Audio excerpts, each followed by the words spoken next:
السلام علیکم ناظرین، میں محمد بشیر احمد BA اردو نیوز کے علاقائی خبروں میں آپ کا خیر مقدم ہے۔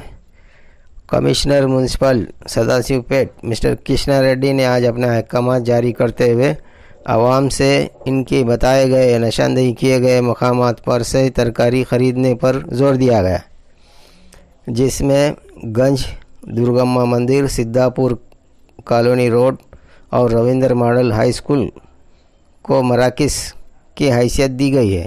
ان علاقوں میں ہی ترکاری دکاندار اپنے کاروبار کر سکیں گے اور عوام ان مراکز پر سے ہی ترکاری خریداری کریں گے۔ ان احکامات کو ڈسپلن کا ایک حصہ قرار دیتے ہوئے میونسپل کمشنر نے عوام سے تعاون کی اپیل کی۔ لاک ڈاؤن وبائی امراض کا متبادل نہیں، ادویات کا چھڑکاؤ، صاف صفائی پر توجہ مرکوز کی جانی چاہیے۔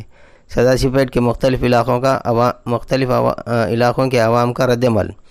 سداسیو پیٹ کے مختلف علاقوں کے عوام نے لاک ڈاؤن کو وبائی امراض کے متبادل نہیں مان رہے ہیں۔ ان کا ماننا ہے کہ شہر کے آبادی والے علاقوں میں جراثیم کش ادویات کا چھڑکاؤ، صاف صفائی اور دواخانوں میں مخالف کرونا ادویات کی فراہمی اور علاج معالجہ کے بہتر انتظامات ہی وبائی امراض کی روک تھام کا واحد ذریعہ ہیں، اور ان اقدامات کے ذریعے سے ہی ان وبائی امراض پر قابو پایا جا سکتا ہے۔ مسلسل لاک ڈاؤن سے عام آدمی سنگین صورتحال سے دوچار ہے۔ سڑکوں کی ناکہ بندی، عوام پر لاٹھیاں برسانے سے کیا کرونا کا مقابلہ کیا جا سکتا ہے؟ ایسے حالات سے عوام میں مایوسی اور سخت معاشی گراوٹ، مسائل کا شکار بننے کے خدشات بڑھ گئے ہیں۔